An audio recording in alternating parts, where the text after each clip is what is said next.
देखिए, मैंने तो कल भी जमीन को लेकर के सदन में बात को रखा था और आज भी मैं कहूंगा, पूरे झारखंड में सरकार को नए सिरे से विचार करना चाहिए, खास करके जमीन के मामले को लेकर के।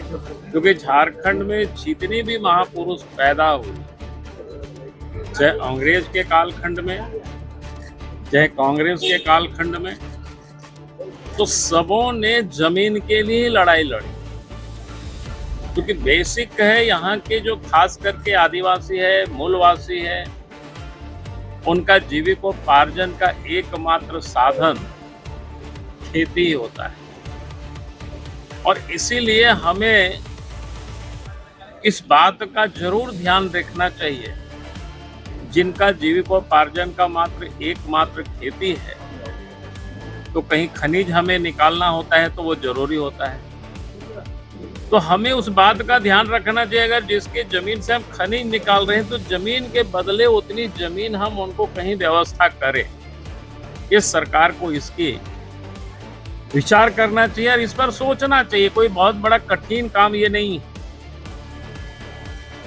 क्योंकि बहुत सारे वर्ग होते हैं, बहुत से जातियां होती है जो जमीन को देना भी सरकार को चाहती है, जमीन को बेचना भी चाहती है, क्योंकि वो अन्यत्र काम भी वो कर सकते हैं, बिजनेस भी कर सकते हैं, रोजगार भी कर सकते हैं। तो हमें इन सारी चीजों को ध्यान में रख करके, ताकि लोग उजड़े नहीं, लोग बेघर बार नहीं हो, इस पर सरकार को हर हमेशा सजग रहना चाहिए। क्योंकि आखिर सरकार काम करती है, जनता के लिए काम करती है।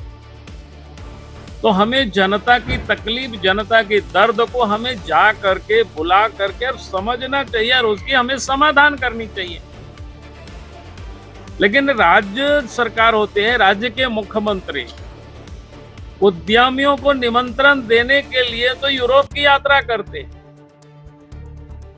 लेकिन खेत खलिहान में लोगों की जो दर्द है, तकलीफ है, उनके पास जा करके बैठ करके और समझने की कोशिश क्यों नहीं करते और उन समस्याओं को दूर करने की इनको कोशिश करनी चाहिए। तभी उद्योग धंधे भी लगेंगे, तभी उद्यमी भी आएंगे। अगर आप सोचेंगे कि हम उद्यमियों से मोटी रकम मिलता है तो इसलिए हम लंदन चले जाएं, लोगों से मिले, तो अखबारों में भी बड़ी बड़ी छप जाएगी, लेकिन आप जनता की समस्याओं का आप समाधान नहीं कर सकते।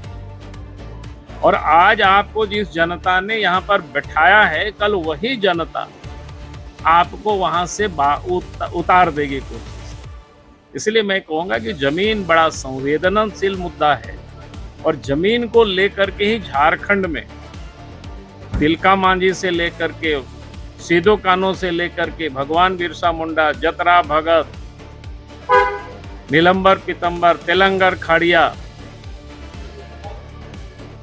और कोल्हान में भी असंख्य लोग शहीद हुए जमीन को लेकर के, अंग्रेजी काल में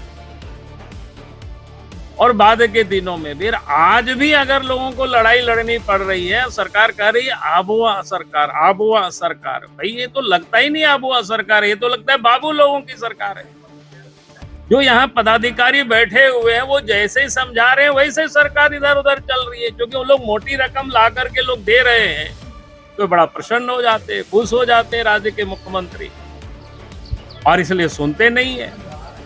और इसलिए मैं बार बार कहता हूं कि आप उस जमीन पर जाकर के देखिए, वहां बैठिए, एक रात वहां गुजारिए उन लोगों के साथ, तब आपको ये समझ में आएगा कि उनकी दर्द क्या है, उनकी तकलीफ क्या है, और समाधान भी वहीं से निकले।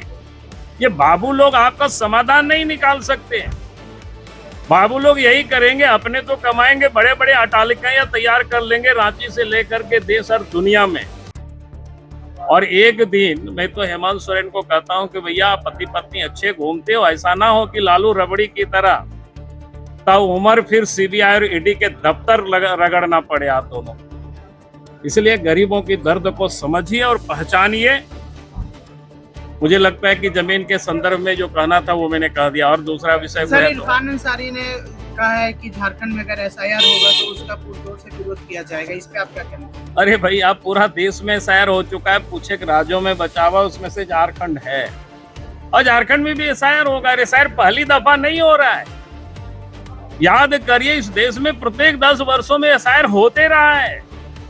और एसआईआर क्या है? वोटर लिस्ट का शुद्धिकरण। भाई जो लोग मर गए उनका नाम हटेगा, जो लोग यहां से बाहर जो लोग चले गए वहां शिफ्ट कर गए उनका नाम हटेगा, जो बाहर से इलीगल प्रवेश करके जो यहां वोटर बने उनका नाम भी कटेगा। तो परेशानी उसको किस बात की है? तो ये तो स्पष्ट हो रहा है, कांग्रेस पार्टी शुरू से विरोध करती रही है उन लोगों के पक्ष में जो बांग्लादेश से यहाँ घुसपैठ करके वोटर्स बने हुए हैं। उनको कटेगी तो ये लोगों को उससे परेशानी है। लेकिन एसआईआर इलेक्शन कमीशन का काम है, इलेक्शन कमीशन कर रही है और पूरा देश में सफलतापूर्वक कर रही है और झारखंड में भी सफलतापूर्वक होगा। और सबको सहयोग करना चाहिए, सबको साथ देना चाहिए। और इलेक्शन कमीशन भी अकेले नहीं करती है, हर पॉलिटिकल पार्टी से BLO 2 की मांग करती है कि आप भी उनको सहयोग करिए, आप भी उनको मदद करिए, ताकि कोई भी इलीगल मतदाता है उनको हटाया जाए मतदाता सूची से। अब क्या चाहते हैं कांग्रेस पार्टी कि इलीगल जो मतदाता है वो भी मतदाता सूची में रहे, जो बांग्लादेशी घुसपैठिया यहाँ वोटर बने वो भी यहाँ रहे मतदाता सूची में। क्या यही चाहती है कांग्रेस पार्टी? तो ये खुल करके बोलना चाहिए उनको। इसीलिए एसआईआर तो इलेक्शन कमीशन कर रहा है, उनके अधिकार क्षेत्र में है और इलेक्शन कमीशन का काम ही है ये देखना कि भाई जो मृत हो गए हैं उनका वोटर लिस्ट से नाम कटना चाहिए। इलेक्शन कमीशन का काम ही है जो वोटर यहाँ से बाहर शिफ्ट करके उनका नाम भी हटना चाहिए वोटर लिस्ट से। जो इलीगल यहाँ भारत में मतदाता बने हैं उनका भी नाम हटना चाहिए और हटाने का काम इलेक्शन कमीशन का काम है। मताधिकार देने का काम उनका है कि भाई वो जो देश के नागरिक है, जो भारतीय हैं, उन्हीं को भारत में वोट देने का अधिकार होगी। कि राज्य में और देश में जो सरकार बनाएंगे कोई बांग्लादेशी घुसपैठिए सरकार नहीं बनाएंगे। देश में और प्रदेशों में जो सरकार बनाएंगे तो भारत की नागरिक बनाएंगे सरकार। सर, कल बंधु तिर्की ने एक प्रेस कॉन्फ्रेंस में आपका नाम लेकर कहा कि उनको संथाल परगना में डेमोग्राफी चेंज की चिंता है। छोटा नागपुर इलाके में CNT है, यहाँ भी चेंज हो रहा है। बाबूलाल जी क्यों नहीं बोल रहे? अरे मैं तो रिम्स की भी बात किया जी, और आगे भी मैं कह रहा हूं कि झारखंड में इसी छोटा नागपुर क्षेत्र में आप देखते होंगे किस प्रकार से आदिवासियों की खास करके जो भूइहारी जमीन है, जो सेलेबल नहीं है, बिकता नहीं है, उसका तो रसीद भी नहीं काटता है, पहनाई जमीन है, लेकिन उसका भी नेचर चेंज करके दलाल पदाधिकारी सब मिल करके लोग बेच रहे हैं। बे बंधु तिर्की जी को सरकार उनकी है, एक कमेटी बनवा देनी चाहिए और फिर जांच होनी चाहिए। कौन रोक रहा है उनको? भाई हम तो बोल ही सकते हैं, उनको तो काम करके दिखाना चाहिए। इससे तो स्पष्ट होता है कि बंधु तिर्की लगता है अब लाचार हो गया, विवश हो गया, हेमंत सोरेन नहीं सुनता है। तो उनको अगर भरोसा है बाबूलाल मारंडी से तो बाबूलाल मारंडी आवाज उठाएंगे और लड़ाई लड़ेंगे। जो भी गलत काम होता है उसका हम विरोध करेंगे, सदन में भी करेंगे, सड़क में भी करेंगे और आम गरीब आदिवासी मूलवासियों को न्याय